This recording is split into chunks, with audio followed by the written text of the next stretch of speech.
Welcome. We are in sunny San Diego for the SOT 61st Annual Meeting and Tox Expo, where thousands of scientists convene to discuss all the very latest in the field of toxicology. Stay tuned as we'll be talking to leaders in the industry covering multiple areas in toxicology, learn about the SOT Endowment Fund and the impact that has in the field, hear from members on site with our question of the day, and continue our tour of organizations from around the world that are leading in the field of toxicology. SOT TV starts right now.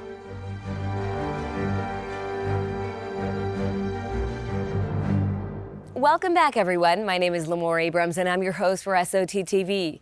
Let's jump right in and learn all about the SOT Endowment Fund.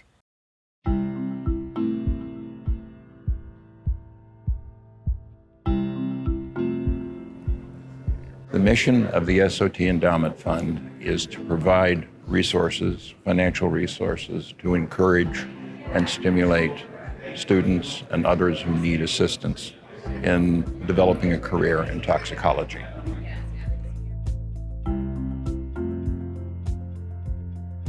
We do that by providing financial support at every level, from supporting high school students so that they get interested in toxicology, to undergraduate students, graduate students, postdocs, junior faculty.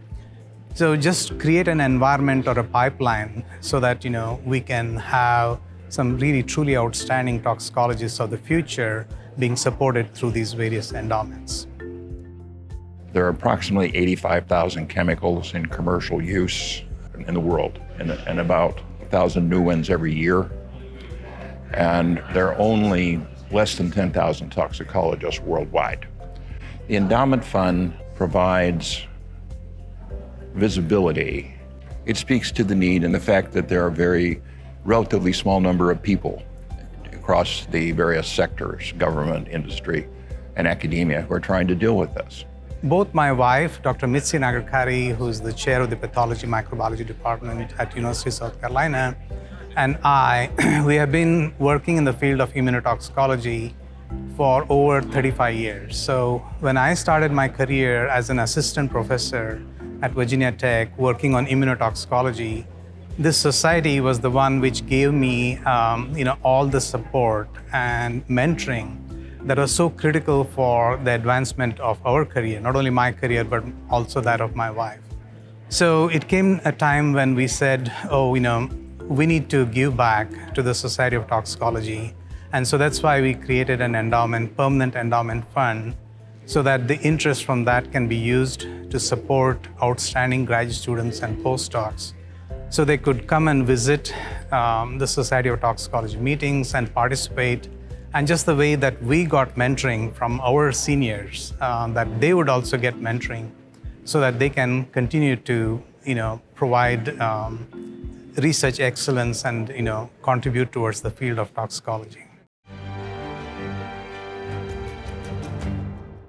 And we are now joined by Dr. Deirdre Delmas. It's so nice to have you with us here. We are going to get right to a very long question. We'd like to know about the uses of pathway analysis tools.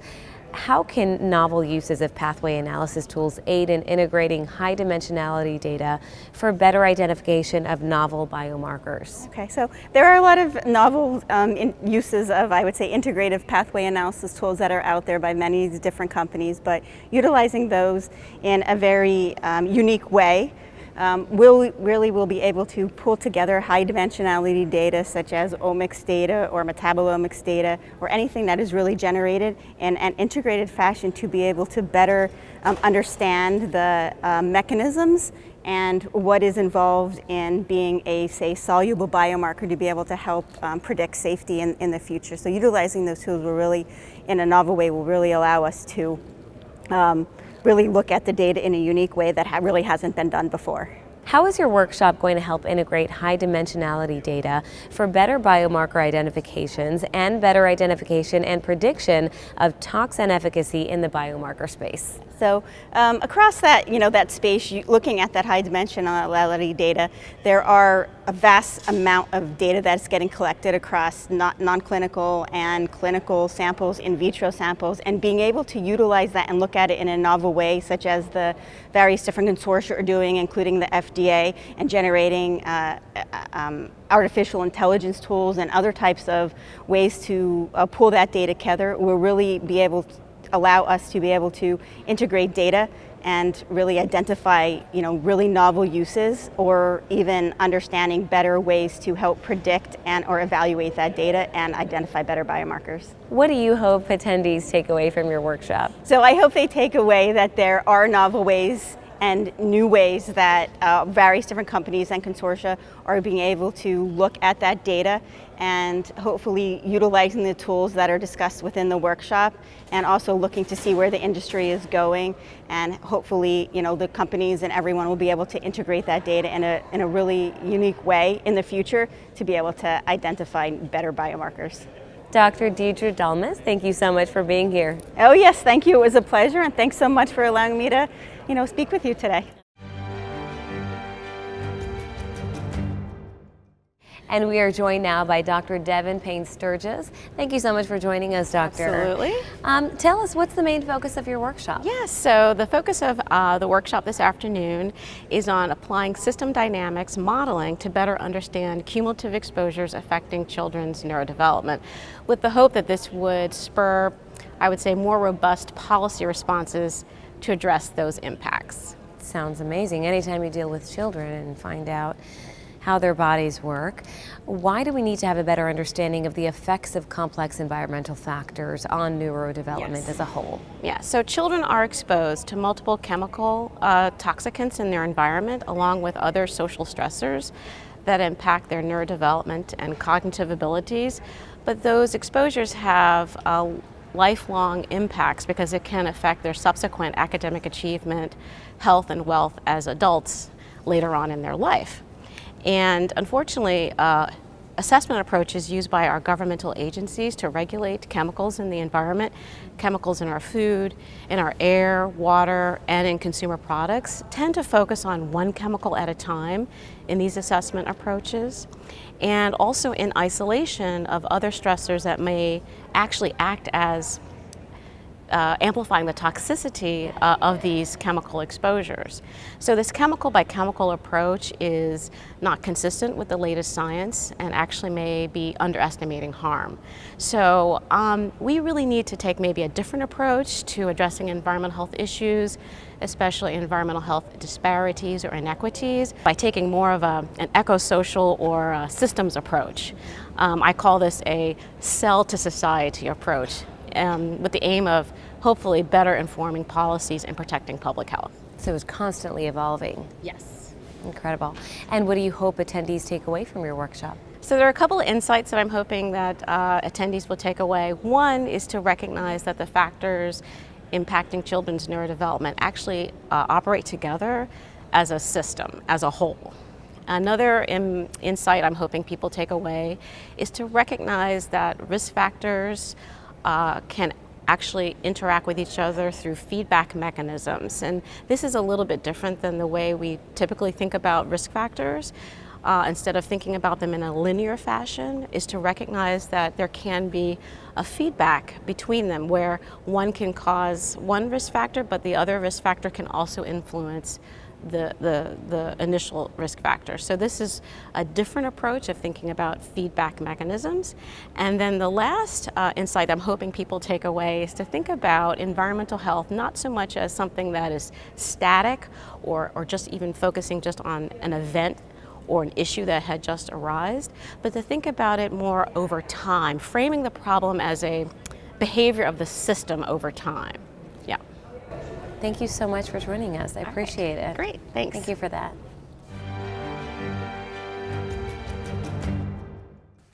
Let's continue our tour of another organization leading in the field of toxicology. We'll start with a contract research organization for toxicity, immunotoxicity, safety, and efficacy testing of novel compounds and drugs, including cellular therapies. We specialise in predicting adverse immune reactions to compounds, including pharmaceuticals, cellular therapies, chemicals and cosmetics.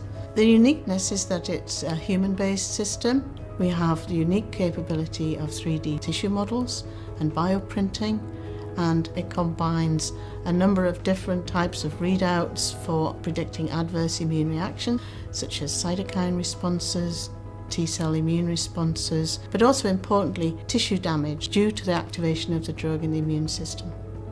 The main benefit that the pharmaceutical industry gets from our services is the savings in time and costs associated with the drug development process, and also the opportunity to identify and eliminate problems in clinic that will be caused by their drugs, bringing safer medicines to the market. We have worked with some of the top 10 pharmaceutical companies, helping them further design and develop their drugs.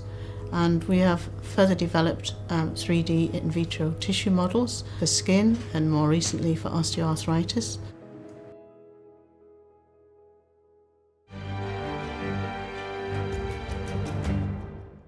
Drug developers have a trusted partner in BioIVT, a market leader for hepatocytes and other liver cells and subcellular fractions. We recently visited their Baltimore headquarters, where scientists tell us how excited they are about BioIVT's role in bringing safer therapies to market. Here at BioIVT, we're excited about the future. We see a lot of activity and research happening around disease models, around organ modeling. We have been isolating hepatocytes and other liver-centric cells for over 25 years now, so that researchers around the world can use them in their drug discovery and development. The cornerstone of our hepatocyte business is really around cryopreservation. We were the first to really bring that to market. We have over 300 catalog standard products that we offer. In addition, we have thousands or more customized products. I help researchers identify among the wide array of available human donors, those best suited to answer their research questions. Those characteristics might involve metabolic function, might involve their ability to plate, might involve genetic questions that we can answer through genotyping. We're extremely proud of what we do and how we help researchers accomplish their goals.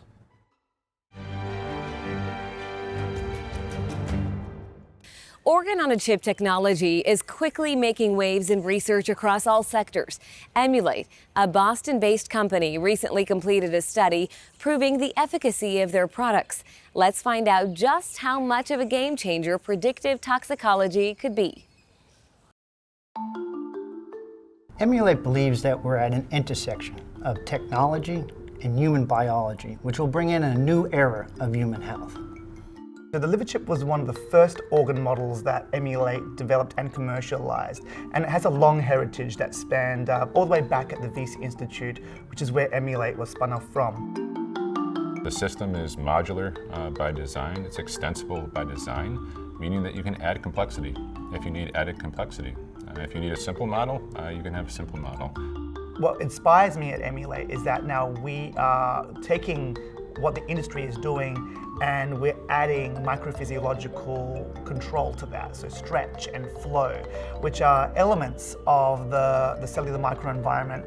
Routine adoption of liver chip could produce a $3 billion productivity gain for the pharmaceutical industry.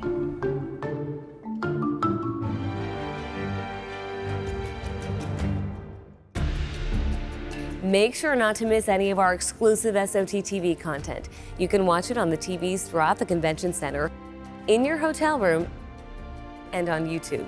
Make sure to get in touch on the web and share your thoughts with us on all the very latest from this year's SOT annual meeting and Tox Expo.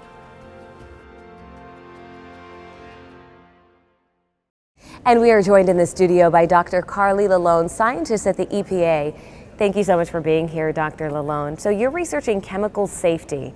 I'd like to know historically about animal testing. What has animal testing looked like to inform hazard and risk assessment? Yeah, well, thank you for having me. And so chemical safety, typically for hazard and risk assessment, has relied on whole organism toxicity testing. And so that's looking at measurable, observable toxic effects typically. So that would be something like reproduction, growth, mortality. And more and more so people were using model organisms. So that means that there's certain test species that tell us the most about other species. So considering human health risk assessment, a lot of times we'd utilize mammalian model organisms to tell us about potential effects. And in the context of ecological risk assessment, we'd utilize various species that represented different taxonomic groups to be able to tell us something about the diversity of species in the environment. Now, typically these tests are ran, and then we get estimates of toxicity, and then people would apply safety factors to account for interspecies differences. And we've recognized over time that these whole organism toxicity testing, though it's been very valuable, there are more efficient ways that we can screen and understand chemical toxicity. And so there's been efforts to be able to reduce the number of animals used in toxicity testing. So certainly there's an international effort to be able to understand how we can use different types of approaches where we can be more efficient, both as far as cost and time that goes towards toxicity testing, as well as, again, reduce the number of animals used in toxicity testing. Well, in fact, that leads me to my next question, and that is why and how can we get away from animal testing? Right, so in 2007, the National Research Council actually had laid out a vision and strategy for toxicity testing in the 21st century. And now over 10 years later, we've really started to realize that we can utilize more and more in vitro or cell-based assays and computational approaches, as well as omics technologies such as genomics, proteomics, metabolomics, to understand toxicity and toxicity across species. And so this is important. Much of this work is ongoing. There's a lot of efforts to develop what are termed new approach methods. So that's kind of an umbrella term that's used to categorize all that type of new approaches that are being developed to be able to test organisms, but more on a cell-based or computational tools to be able to think about biological pathways. What do you hope people take away? What is your main goal for your session today? Yes, so the session today is focused on cross-species extrapolation and really thinking about animal alternatives.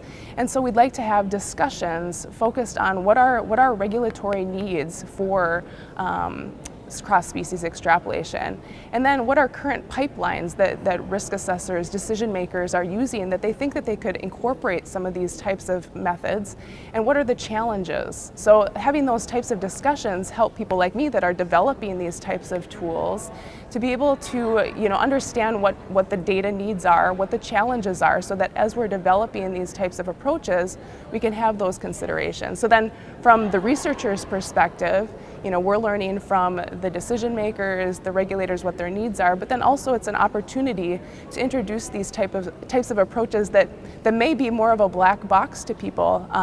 They might not understand or have a full understanding of their capabilities, but through training and this type of outreach and these types of discussions, we're able to have communication and bring people into these types of sciences and how they can help in cross-species extrapolation for regulatory decision making. Sounds like there's a lot of work to be done. Yes, absolutely. Thank you so much for being here and Yes. giving us such a thorough explanation. Dr. Carly Lalone with the U.S. Environmental Protection Agency.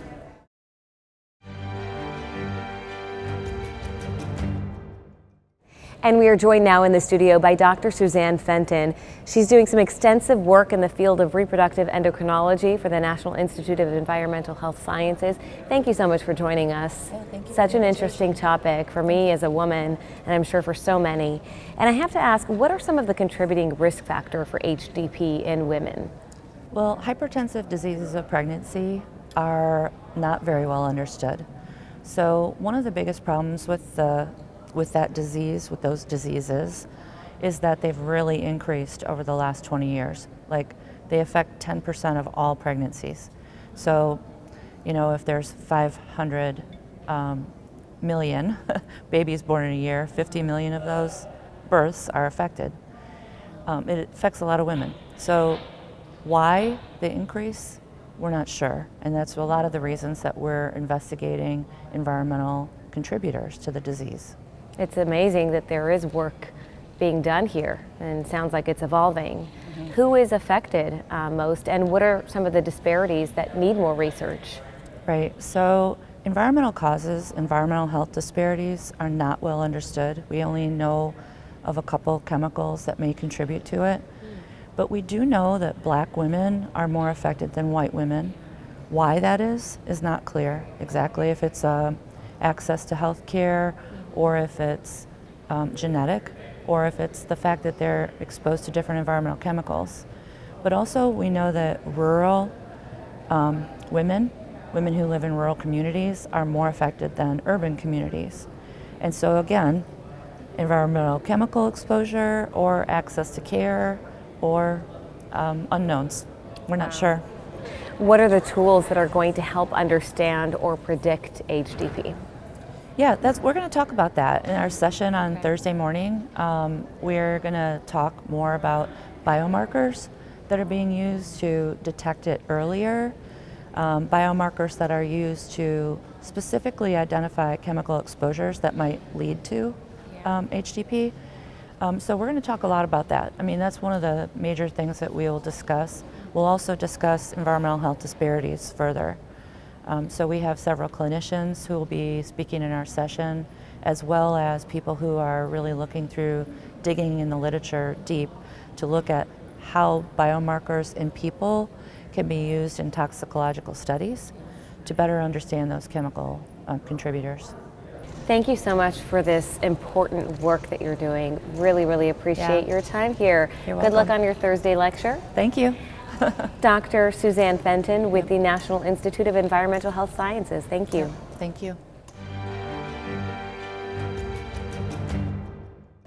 And we are joined now by Dr. Bob Sanawane. He's a professor at Georgetown University in Washington, studying health risk assessment of chemicals and policy. Such an interesting and vast topic. Thank you so much for joining us, Doctor. We're going to start with some examples of disparities in environmental chemical exposure and health risks to minority and susceptible populations. Can you try to tell us a little bit about that? When we say that we are talking about this low-income tribal communities and African-American population and poor white, for that matter, all of these people are disproportionately exposed to the air pollution, water pollution, and hazardous waste dump sites. In Los Angeles, here in California, for example, has a very high pollution, air pollution. There is a fine particulate matter called PM2.5, particulate matter 2.5, that's the diameter. And they dodge in the lungs and causes all kind of respiratory issues.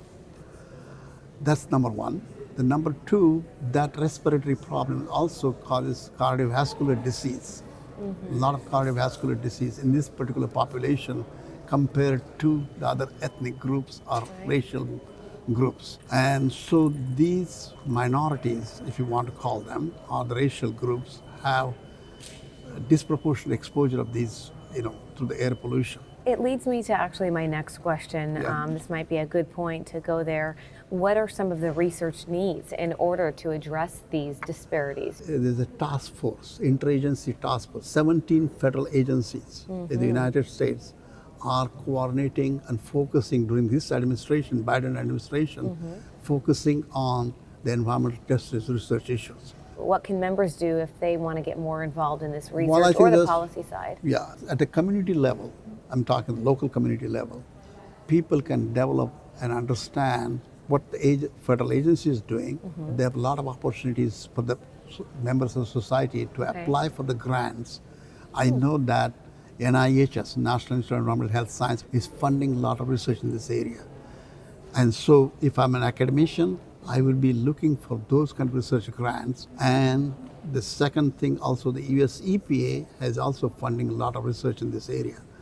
So from a perspective of an academician, a researcher, I would look for those opportunities to do more in this area. Of course. One of the things is we need to systematically map the entire population in terms of creating a demographic system where we can look at how these populations are disproportionately exposed.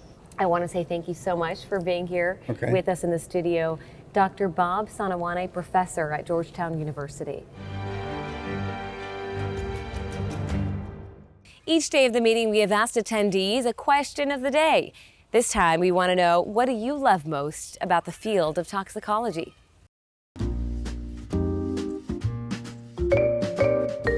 What excites me most about toxicology is the fact that we can take all of these different fields together and use different mixed methods to understand what's happening in the world.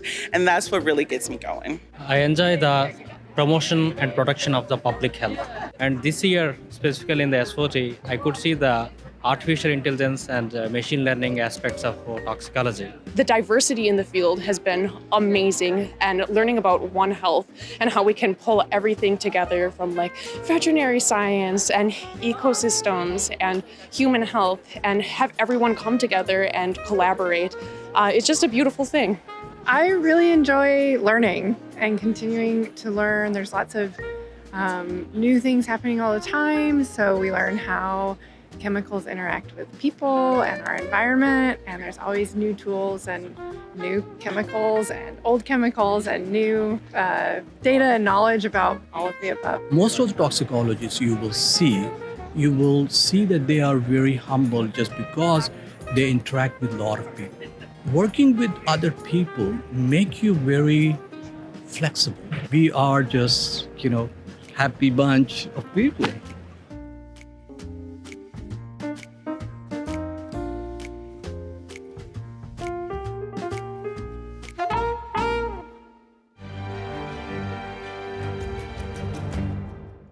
Well, that does it for us here in San Diego. We sure hope you enjoyed our exclusive content covering all areas in the field of toxicology. We hope you enjoyed your time here as well, and we will see you next year in Nashville, Tennessee.